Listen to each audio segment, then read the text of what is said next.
Good evening to everyone. So today the another class. Welcome to all.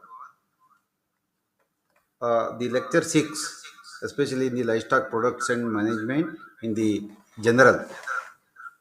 So today we will learn about the impact of livestock farming in Indian agriculture and the economy of the livestock farming in Indian agriculture as per the syllabus which is provided by Karnataka Public Service Commission.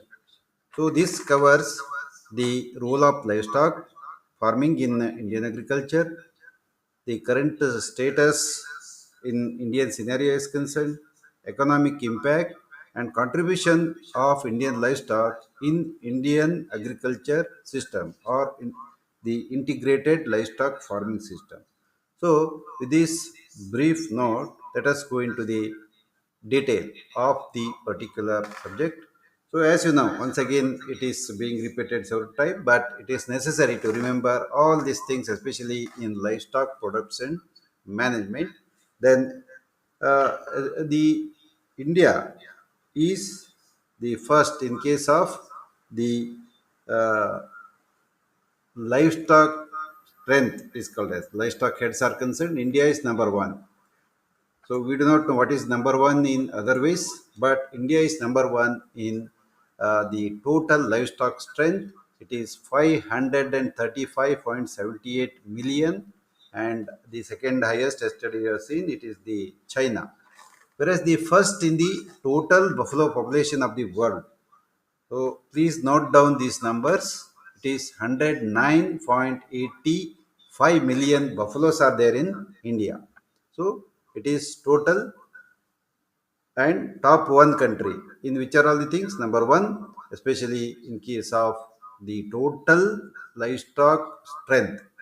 The second in the population of the goods, 148.88 million goods, and second largest poultry market in the world, and third in egg production. Yesterday we have dealt in detail about the livestock sector, poultry sector in Indian economy is concerned, and second largest producer of the fish, and also second largest aquaculture nation itself in the world.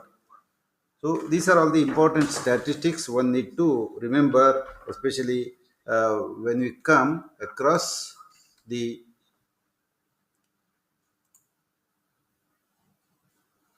Yeah, I think stop sharing. So share entire screen.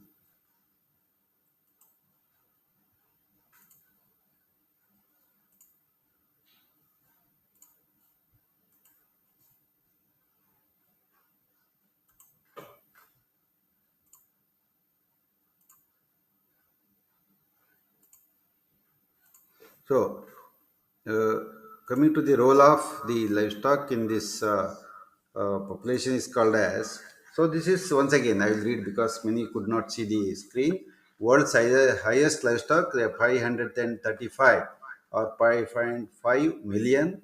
First in the buffalo population, second in the goat population, and third in the egg population, egg marketing, and second largest producer of the fish. Then fifth in the population of ducks and chicken. Fifth in the population total number. Yesterday we have seen 8.5 billion or 851.81 billion, and tenth in the camel population of the world. So these are all certain statistics. Definitely, the people who will set the question paper will surely ask these such questions. So, what is the economic contribution of the livestock? There are certain statistics are there.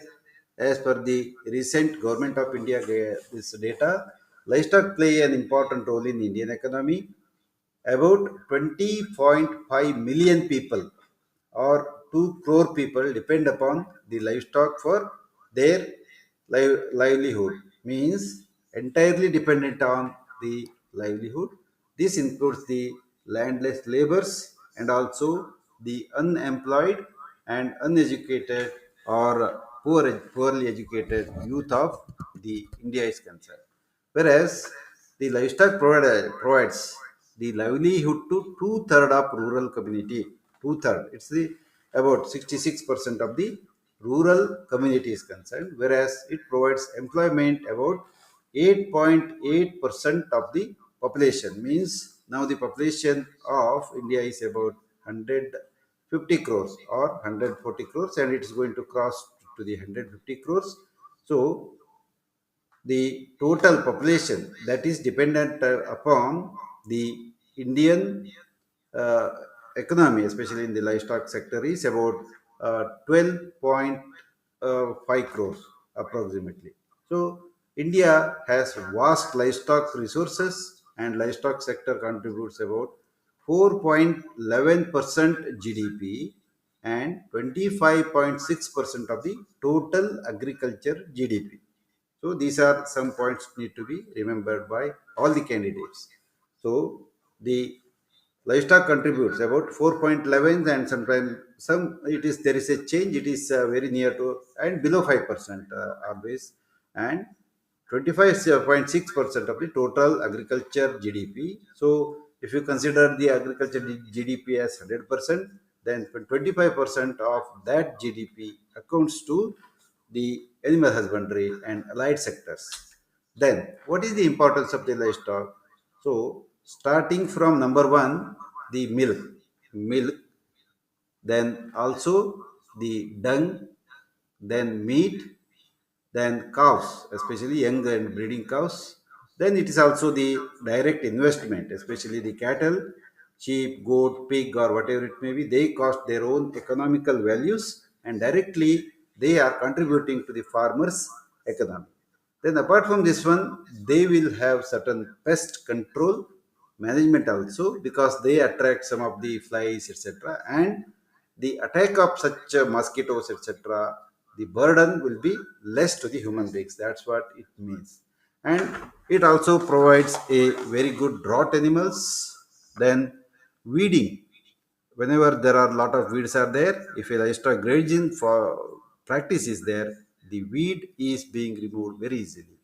Then the livestock is also a part of the culture and religion of Indian heritage. For example, there are a lot of festivals in which cattle are used.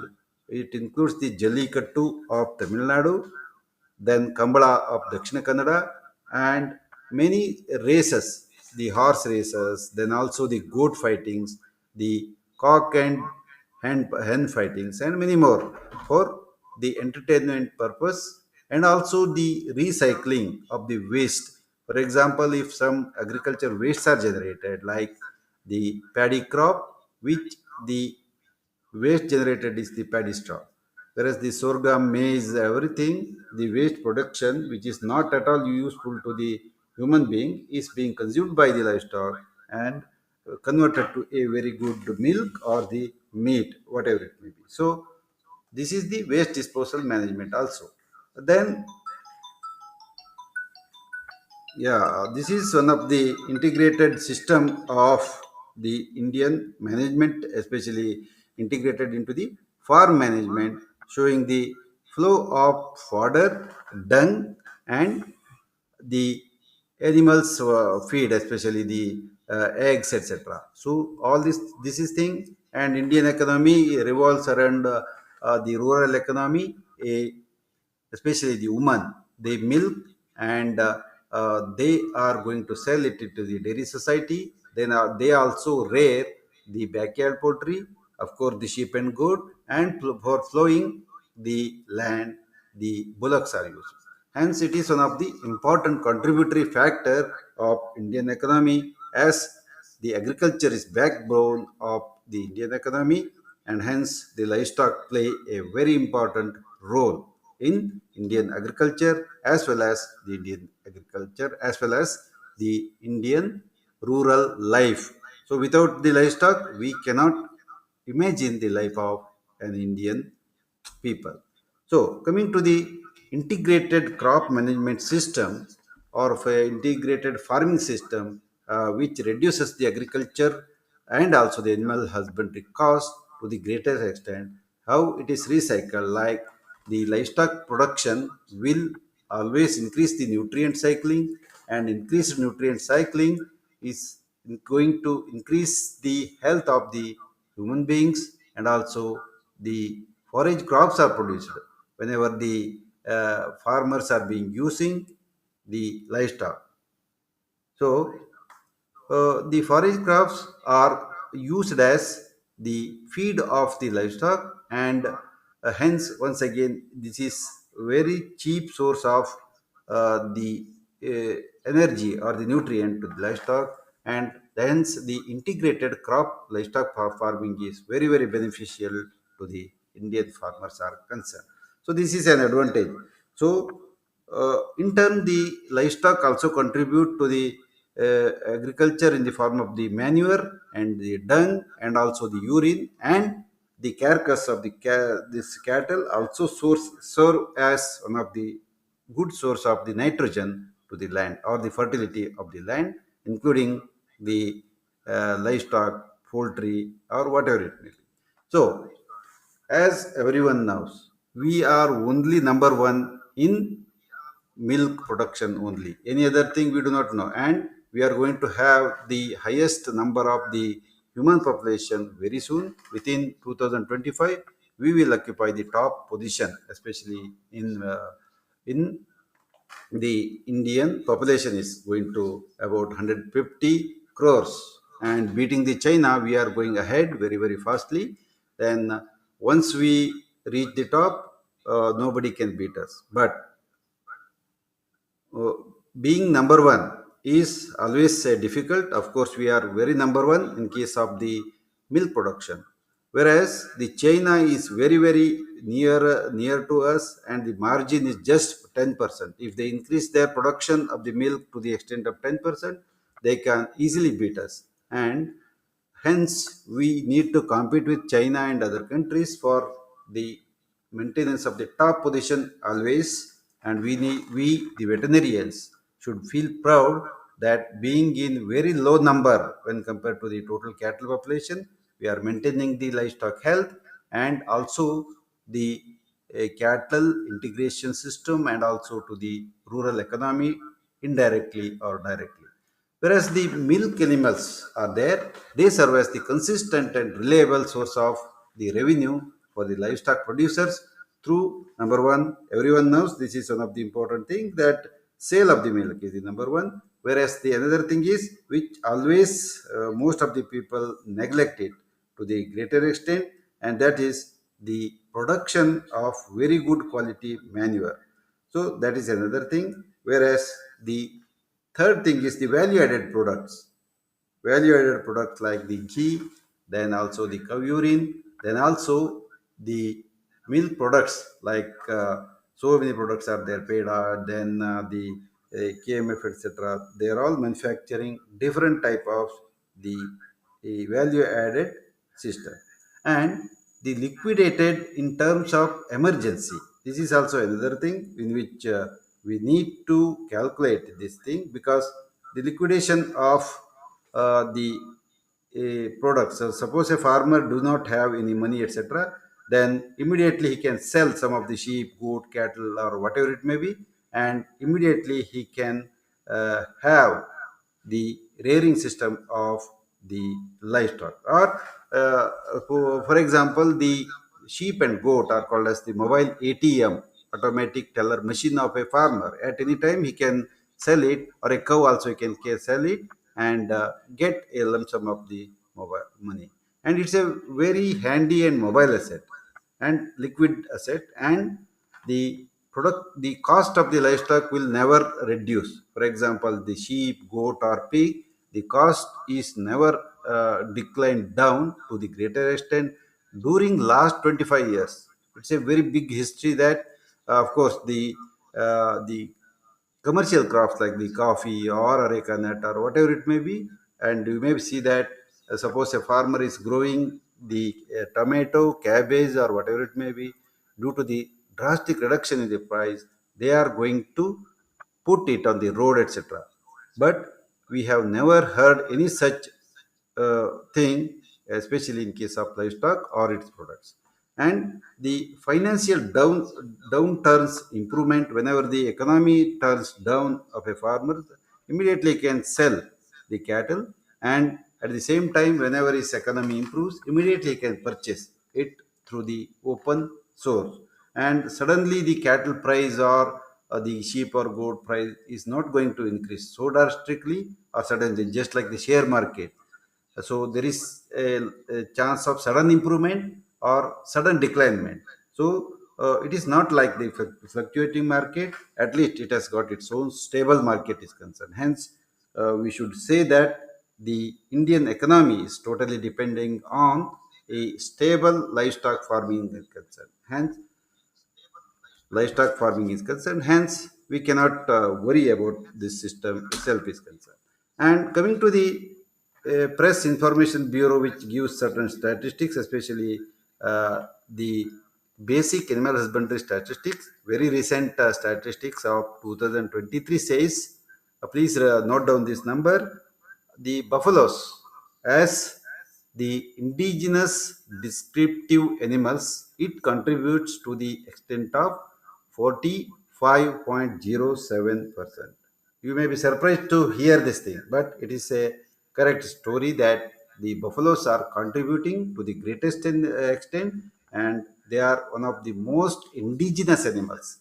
And sometimes they are not descriptive, and we can find lot of non-descriptive buffaloes. Neither they are belonging to a characteristic breed or not characterized, but contributing to the greatest extent to the Indian economy, highly neglected black animals.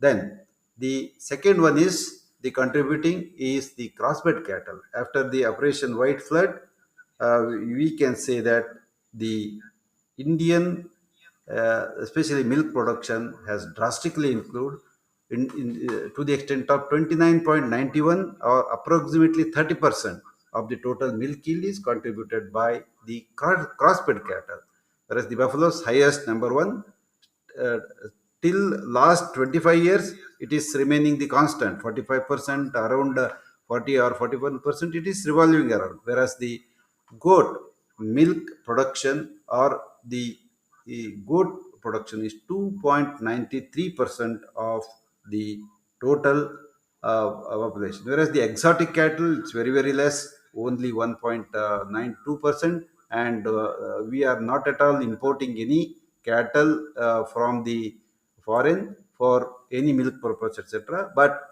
still it is there. Some of the Punjab, etc., they are exporting, importing some of the cattle, and our livestock breeding farms always they procure certain high genetic potential animals.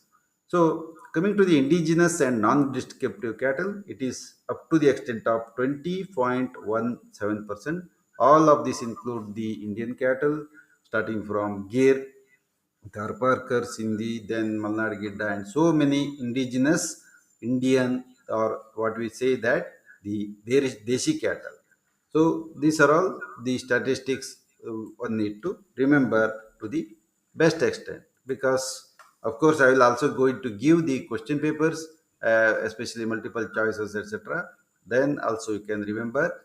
Then India's milk supply now dominated by the cows, even though it is 45.9% is contributed by the buffaloes, it has not increased significantly. It is static, whereas the crossbred cattle has added to the existing milk yield drastically after the Operation White Flood. So you can see the statistics which is taken from the Department of Animal Husbandry and Dairying website, and which can be trusted. So the population of the cows in the year, uh, this one, the yellow marked one, whereas the black one is the buffaloes, then the red one is the goats. So it was about 47.3% during the 2017. Then the buffalo population was 49.2%. Then uh, the 3.5% of the milk was from the goats. So the cows were contributing to greater extent, especially during the year.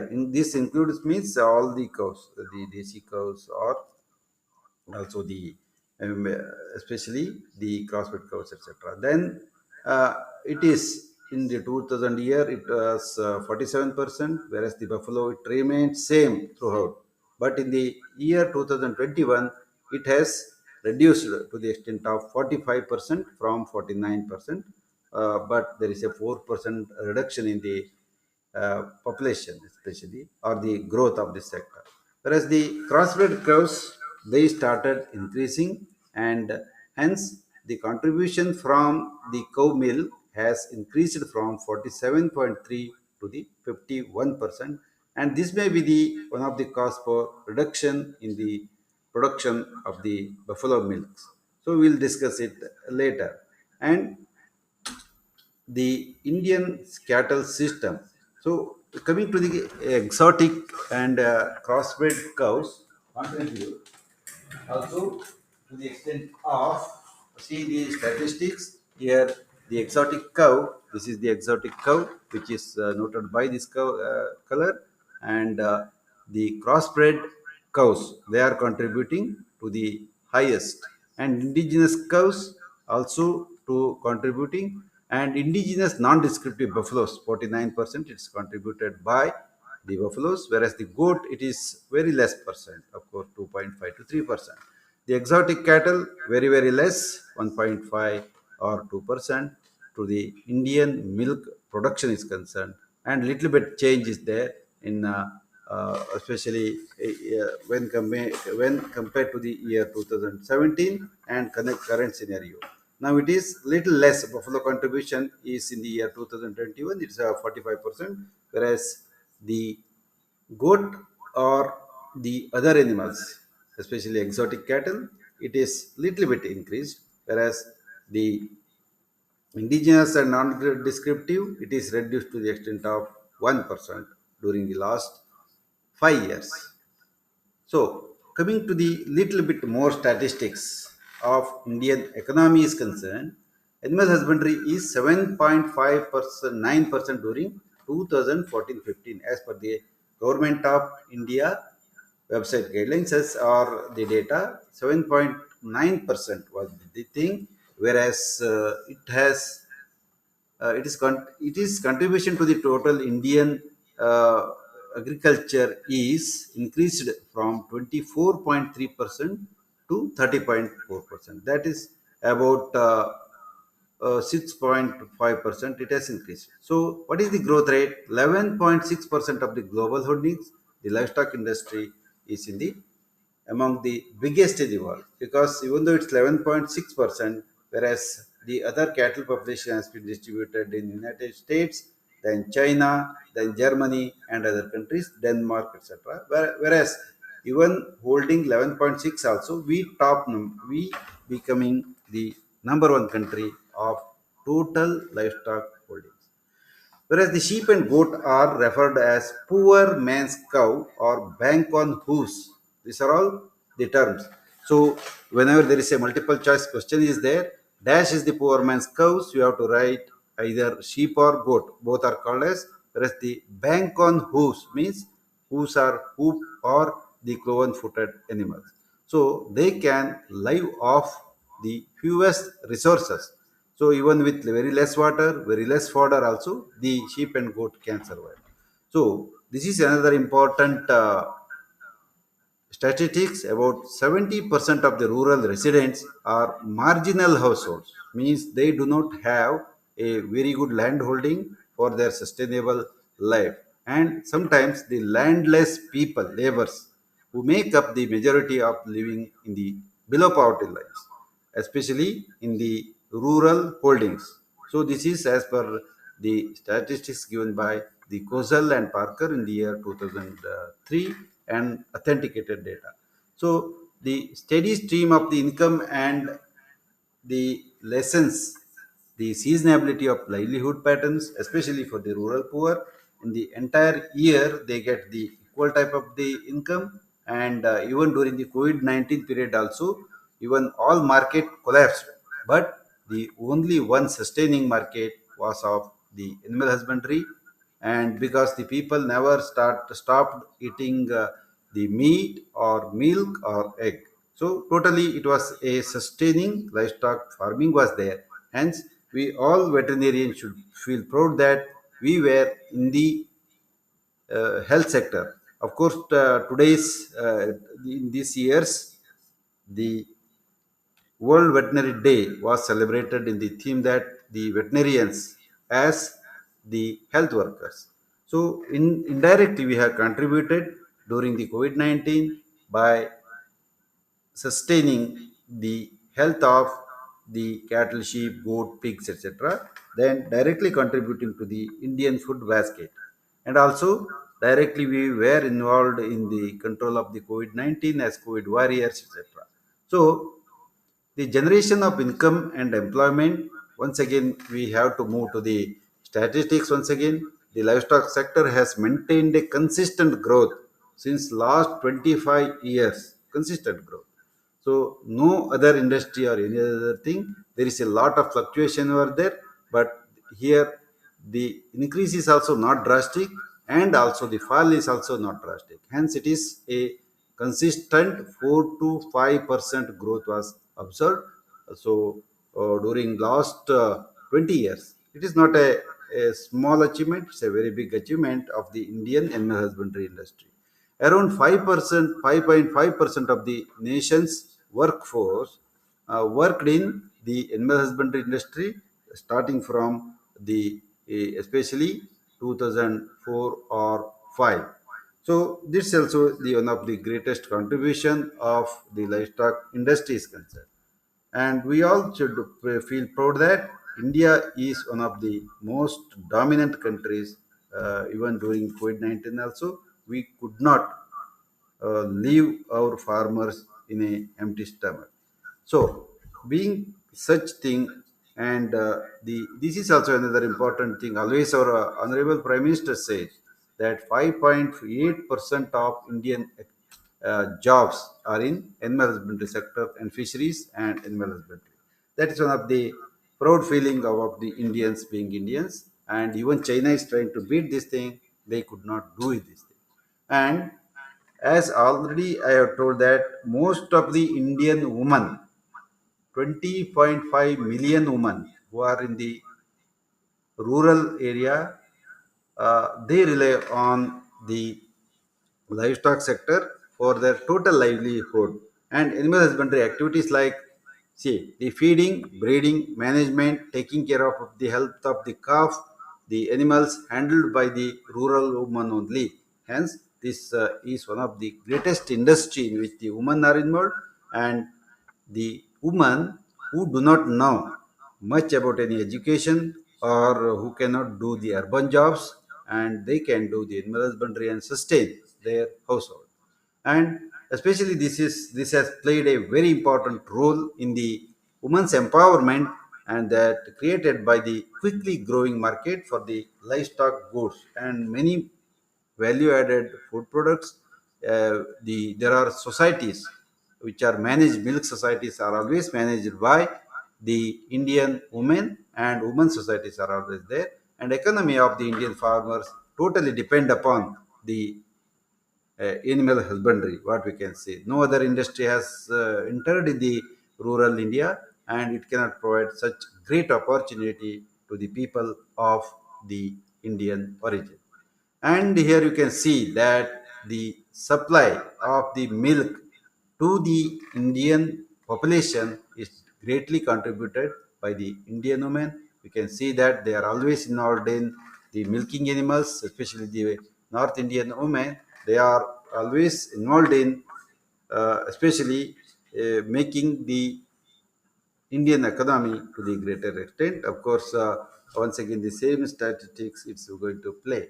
Then, apart from this one, we can add much more statistics than the India items from livestock can make up as 25% of the food basket. Whenever a person go to the market, and his food basket will be full of the goods of course, if we consider it as the 100%, then 25% is contributed by the livestock industry. So the it accounted for always it's a consistent whenever a person goes to the market and he may purchase the milk or milk products or chocolate or the butter or ghee or whatever it may be, always it's accounting to the extent of the 25%. Then the per capita availability of the milk was, before independence, it was just 79 grams, and now it has increased to the extent of 394 grams.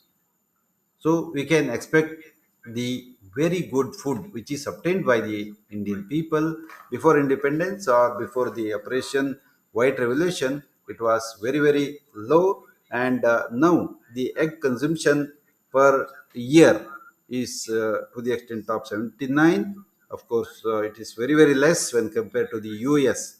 US people always 356 means one egg per day they are consuming, but Indian people are consuming the eggs to the lowest extent, uh, 79 per year, whereas our milk consumption is to the optimum extent, and the milk is one of the most uh, nutritious food, especially to the children and also to the geriatric patients and also to the old age and also to the women who always suffer from osteoporosis because of the deficiency of the calcium after menopause.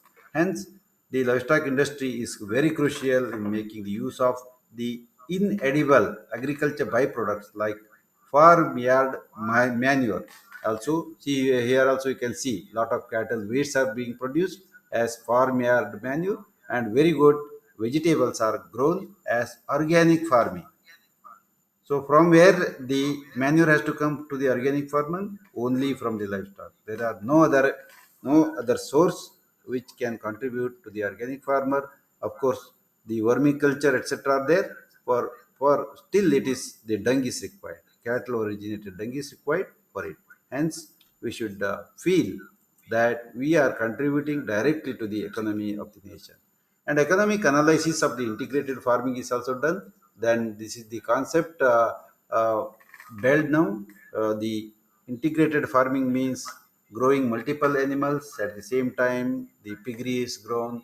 Then also the overall farm expenses are very high, and it is going to reduce it to the greater extent with the use of the farmyard manure. Integrated farming means growing the fish and also the piggery, then also the cattle with for the sustainable growth of the Indian agriculture system. So the livestock sector and challenge being a lot of challenges are also there. Then of course the especially the livestock sector and challenges are being faced are increasing farm and animal output is one of the main issue. Increasing farm animal output is one of the main issue. Diseases like the foot and mouth, black water, then recently the lumpy skin disease. It is one of the greatest outbreak which vanished about 5 to 10% of the Indian cattle population. And of course, the lumpy skin disease, even though it's being controlled by the vaccination, but it has contributed to the extent of 10% loss to the Indian livestock sector is concerned. So then a lack of high quality germplasm, always we suffer, inadequate infrastructure, the veterinary hospital, then the research facilities, then also the new drug discoveries and many more. In the livestock sector, no new drug discovery has been happened in India during last 100 years. Even after the entry of the modern medical system also, we could not find even one drug. So, lot of importance has to be given to the Indian pharmaceutical industry, especially the veterinary pharmaceutical industry and other researchers also. A farmer's inability to access to the markets. So here the farmer cannot control the market, but it is totally the consumer dependent, and the government is going to control the market, and the farmer cannot increase his milk price. That's also one of the greatest disadvantage of the animal husbandry industry. Then low price to the animal husbandry industry is given. Very low price, cost of production uh, is very very near to the marketing price. So the profit margin is very less to the cost of production of this thing. So Then, certain introduction will give what are all the species involved. The Indian people going to are so among the total cattle population, we are going to rear the cattle to the extent of 190.9 million. It is going to cost 12.5% of the world's livestock, and we are second in cattle. Second in cattle. Total cattle population, we are first. Whereas the buffaloes, 108.7 million buffaloes are there, and we are number one among the world. The sheep and goat, 65 point million and 135.5 million is there, which is contributing to the extent of 2.4%. Of course, it is not giving us any one of the top three position. Pig meat, the pork, we are producing 10.2 millions. It is 1.5% share of the world's livestock. Then poultry, as you know very well, we are the fifth position in the world, 72.2 million. And total livestock approximately it is 512.05 million as per the 19th livestock census in the year 2012 is concerned. And the distribution of the livestock population, pigs, total population it is 2.01 in India, and the goat 26.4%, cattle highest it is 37.28%, buffalo then 21.23%, sheep 12.71%. So this is taken from the PowerPoint which is placed in the slide share by Dr. Balraju and Dr. Manjunatha L. And I profusely thank both of them. And with their uh, anticipated permission, I have taken some of their PowerPoint presentations, which is already available in the public domain. So livestock census has happened in 1919. Then later it has happened in 2012, and total 19 censuses have been conducted. Remember 19, one less two, and recently the government of India has announced that the livestock census will started from the September onwards. And forthcoming 20th livestock census, of course, it is being postponed and other thing. Then funding agency, 100% funding from Department of Animal Husbandry, Dairying and Fisheries, or the Ministry of Agriculture, Government of India. The livestock census is being conducted. And census conducting agency, who are all the agencies? Dash is the agency which is conducting the census, means State Department of Animal Husbandry and Veterinary Services, or Department of Animal Husbandry and Veterinary Services, or many times in different states is called as the Department of Animal Husbandry, etc. And contribution of the gross domestic product, or GDP, once again, the agriculture is contributing 25.6% of the total Indian economy, and among this thing, 4.11% of national GDP is from livestock sector as per the 2012, and we need to check the recent livestock thing after the completion of the current ongoing or future ongoing livestock population census. Then, how much the contribution of the central, as per the Central Statistical Office CSO, the value of the output from livestock sector is at currently it is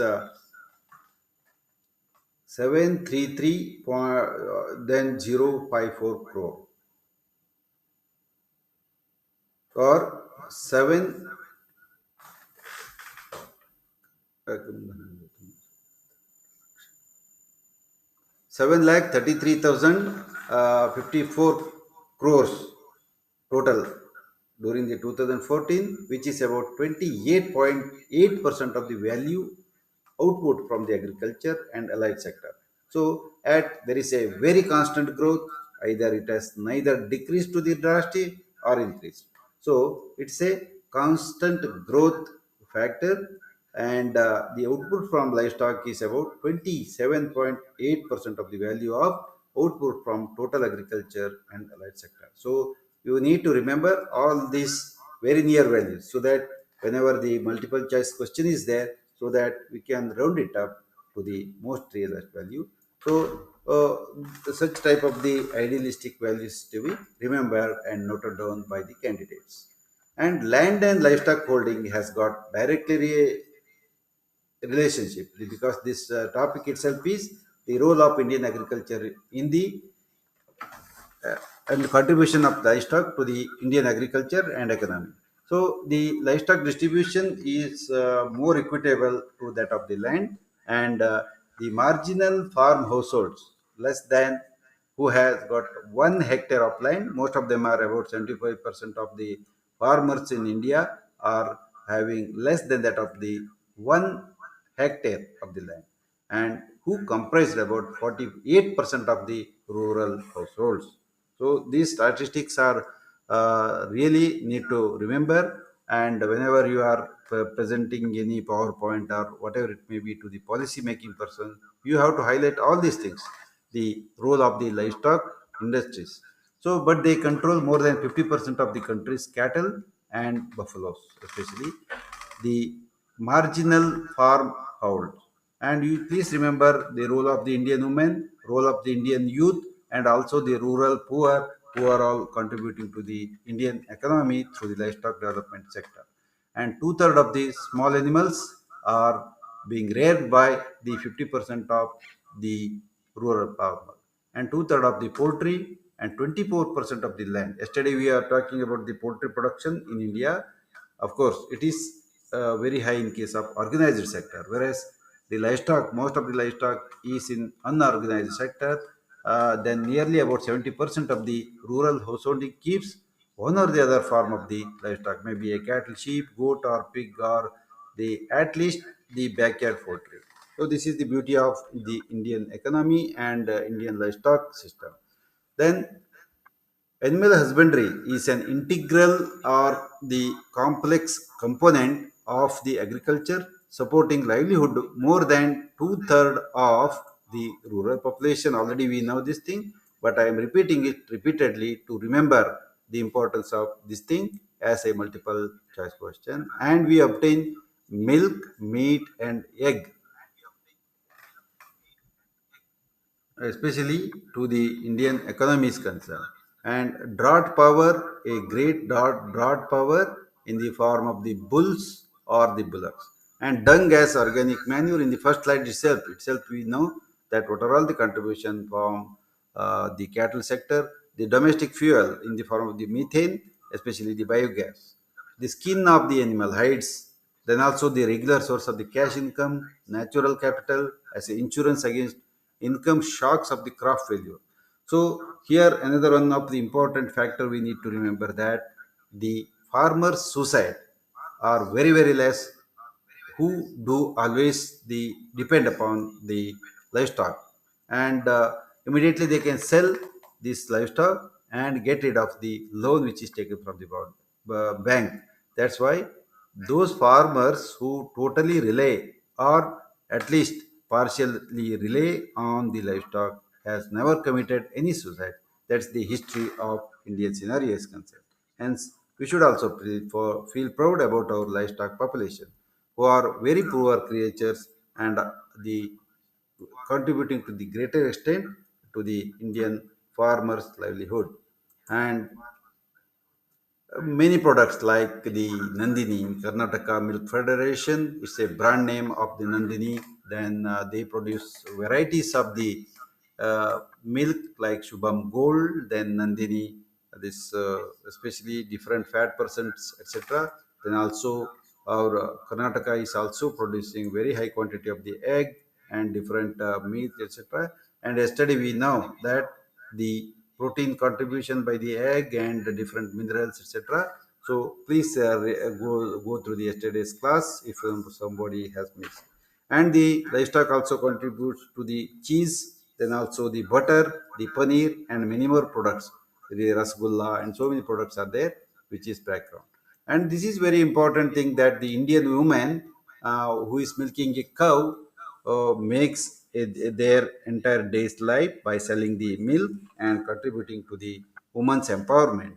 And they always, apart from the getting the entire day job, then we can see that the Indian cattle are also contributing to the drought power to the thing. Whereas the Indian agriculture still it is really even though the mechanization is happening in a very fast manner, but still at a certain works which cannot be made by the tractors or the tillers or any other farm machineries is needed depend upon the very cheap source, especially the power is the Indian bullocks or Indian bulls.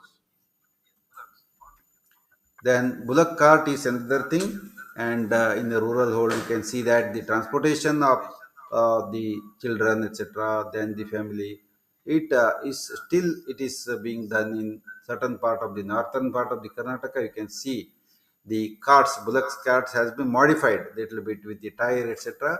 As you know it very well, so that the drought power is very effectively used by the rural poor with very low cost. Of course, the speed is less, we can agree, but it is being manageable. Then the fuel, the bullocks. Then this is very interesting thing that the rural woman and even some of the aged women they dry the cattle dung in the form of especially this flat sheep, and they use it for selling for the production of the fire. So that's why the Indian economy cannot be divide of the animal husbandry sector is concerned, and influenced by a lot of changes and other things are there. Of course, the food consumption pattern, the urbanization, then also the use of the unconventional food sources, etc. The livestock sector has been affected to the least extent, but still it is one of the greatest strength of the Indian economy in terms of the drought power. Then use of the dung and manure. Till day, it is increasingly being replaced by chemical fertilizer. And we have got that there is a new concept that the organic farming, but suddenly we cannot replace the traditionally increased the fertilizers, but to the extent of 2% we can go up to the organic farming. But suddenly, if we increase the organic farming, the crop production may drastically affected. So hence, the government of India guidelines say that we can grow up to the extent of 2% of Indian crops on organic crop system. But a day may come that we can go to the extent of 50% at least the organic farming. As on date, no such good system is there, but the future is there. Whereas the scope of growth in livestock sector is highly positive, and because of the changing livestock of the people, always they need the protein.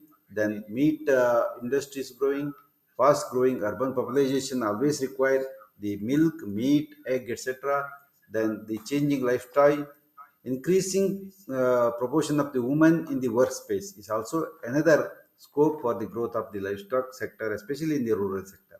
Improvement in the transportation and storage practices, especially the big bazaar, of course, is not done more, etc. They are providing very good opportunity for the Indian rural poor farmers to sell their goods directly from the agriculture field to the market, city people.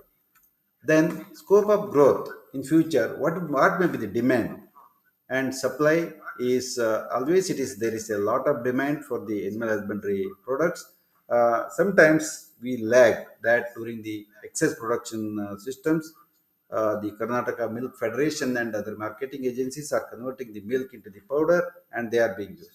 So it is growing at the rate of 4.8%, and at the end of the 12th plan, the milk is expected to increase 141 million tons, and meat, eggs, and fish together 15.8 million tons. Already we have achieved this thing, and that's why we are still number one in the milk production. And also we are growing very fastly. Global market for animal products is expanding fast, and as an opportunity for India to improve its participation in global marketing. But the livestock sector grew the annual rate of 5.3% during the 1980s. but 3.9% during the 90s. After 80s, it has reduced to the extent of 3.9% during the 90s, maybe due to the drought, etc. Whereas during the 2000s, it has decreased to some extent at the rate of 3.6%, maybe due to the mechanization, etc. In spite of all this thing, declaration growth in livestock sector remained about 1.5 times larger than that of the crop sector. When you compare to the agriculture sector, in spite of decreasing the demand, etc., the livestock growth or the contribution has not drastically reduced. So, hence, this plays a crucial role of their livestock sector in cushioning the agriculture growth. So, even though the agriculture growth has decreased, the animal husbandry growth is contributing to the greater extent. And to repeat once again, the marginal farmhouses less than 1 hectare of the land who comprise 48% of the rural livestock and of course, the 23 third of the small animals, then the two-third of the poultry and 24% of the land is holded by nearly 70% of the rural household. It keeps all these things. And coming to the individual state-wise, what is the livestock economic contribution? So livestock contributed to the extent of 16% of the small farmers' income. Gujarat 24.4%, Haryana 24.2%, Punjab 20.2%, and Bihar 18.7% of the total livestock sector. It's there. So there is a consistent growth in individual state also. In Karnataka also, it's growing to the extent of about 15 to 16%, what we can say. So these are all the average monthly income per household is contributed by the livestock sector is rupees 6,426 per month averagely. So average and cultivation 3,078. So it is less when compared to the other thing. Livestock 765, then wage or salary 2069, non-farm business is 514. Very very less in the Indian economy is concerned. Non-farm business, their major income is from the farm business, and 86.58 of the rural farmers have less than 2 hectares of the land. See, this is the greatest number, and our Indian farmers are very, very poor when compared to the other farmers. 86.58% or almost 87% have less than that of the 2 hectares of the land when compared to the other countries. It is very less. Then the livestock sector alleviates the rural poverty. Then the distribution pattern of the income and employment show that small and household hold more opportunities in livestock production, and the Indian poverty is, of course, it is demand driven. Whenever there is a demand, we have to get the goods, and inclusive of pro poor always. So incidence of rural poverty is less in states like Punjab, Haryana, Jammu, Kashmir, Himachal Pradesh, then Kerala, Gujarat, Rajasthan, where livestock accounts a sizable share of the agriculture income. As I have showed in the earlier picture, hence they totally depend upon the investment activities. Empirical evidence from India as well as from many other developing countries do also suggest that livestock development has been important route for the poor households to escape poverty. So the farmers who do not have even a small investment for doing any other business can easily survive from the animal husbandry sector. And this is a chart economic of the hen economy in scavenging in the semi, especially system, semi scavenging system, especially the poultry economy we have dealt it yesterday. Of course, this chart gives a good look. Please note down some of the points, especially we have seen yesterday. Especially we have focused totally on the poultry sector, and lastly we can go for the net income from the West Bengal a bird, and the bird, non-descriptive bird, is 563.3 rupees, whereas in the Madhya Pradesh it is 2240 rupees. Then the net income from the rural poverty is 5.7%, whereas in case of Madhya Pradesh it is 18.59. State to state, definitely it varies, and there is lot of scope for growth in case of West Bengal among the Indian states. Some of the people, they have reported this thing, SAPPL 2030. So poverty alignment, this line, 2011 to 12, the poverty line had been fixed as rupees 27 in rural areas. So it is very very less, especially, whereas rupees 33 in urban areas, which the getting two meals may be difficult per day. So during the year 2011 and 12, it is very difficult for the urban people and also the rural people. Whereas the rural area, if a person earning less than 9,800 per annum, he will considered as poor. That's the guidelines. Urban area, if a person earning less than 12,045 rupees per annum, will be considered as poor as per the 2011 and 12 guidelines. A latest poverty line, it has of course rupees 32 per day in a rural areas, and rupees 47 in towns and cities should not be considered as poor. That's what the statistics say. So those spending over rupees 32 per day in rural area and rupees 47 in town and city should not be considered as poor as per the RBI governor's directives. So you remember some of these points, and we will see.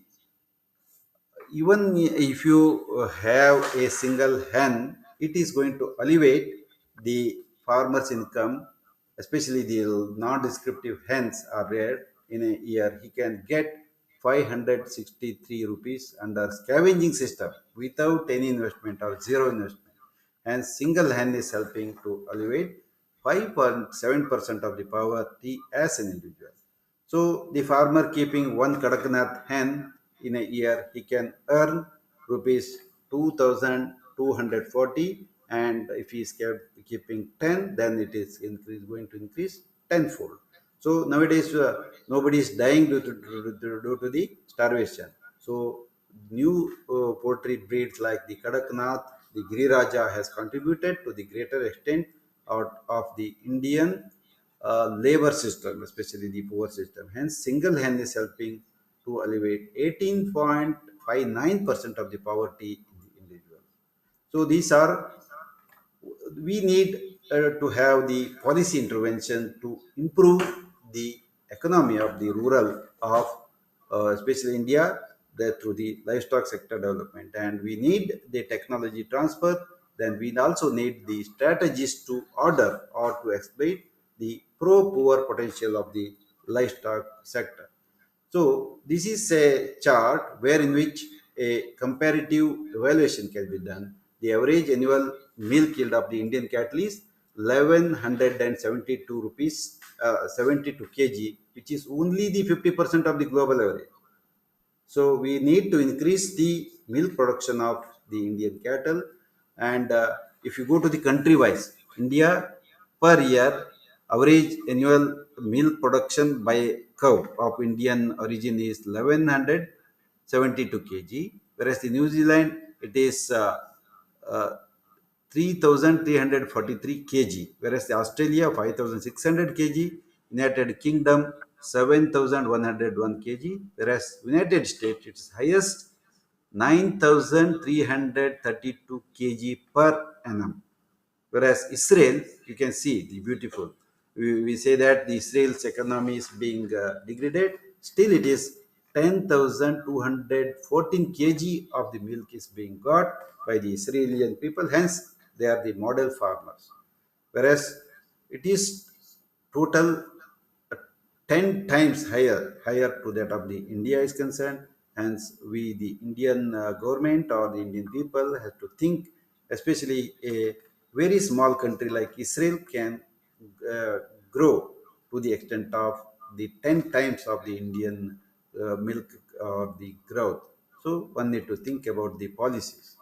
So the productivity per animal, especially the crossbred cows, it is 6.87 average. Maybe a cow may produce more, but whereas the buffaloes it is very poor, 4.57. Whereas the Indian cows average milk production is 2.14 kg as per the 2009 and 10 data, and the meat yield of the most species is 20 to 60% lower than that of the world's average. Average daily milk yield of the cattle and buffaloes in India is, especially exotic crossbred cows, is 7.15 kg per day, whereas indigenous cattle it is very less, that's 2.54. And by this, rearing the totally indigenous cows, we cannot meet the demand of the highly growing population of India. Whereas, of course, the buffaloes are also contributing to the good, especially 0.15%, whereas the crossbred cows 6.87 per kg as per the above data. And there is a small variation in between the data, etc. But the production potential is also very high. The growth of milk production decelerated 4.4% during 1990s. There is a lot of reasons are there, and till it is 3.9% in the 2000.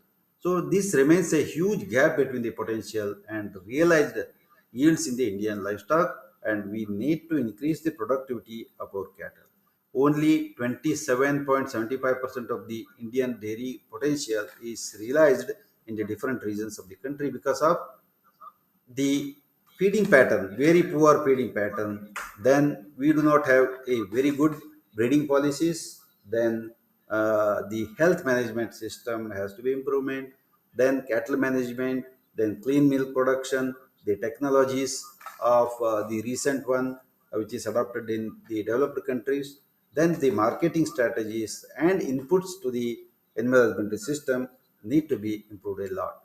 And this is here one of the chart that is uh, during the 2010 to 2014 and 15, the production of the milk in statistics is there. Then it is consistent production is there. 2010-11 121 million tons. Then it has drastically not increased, but consistently it is increasing to the 127, then 132, 137 from 2012 to 14. And in the year 2014-15, it is 146.3 million, and per capita availability of the milk has increased to the extent of 322 from 281 grams per day. So here also consistent growth is there. Karnataka, come to the Karnataka, definitely remember such figures, especially the question paper setters may focus more and more on Karnataka. Its production is 6.121 million tons in the year 2014 and 15. So please, to 6.121 million tons.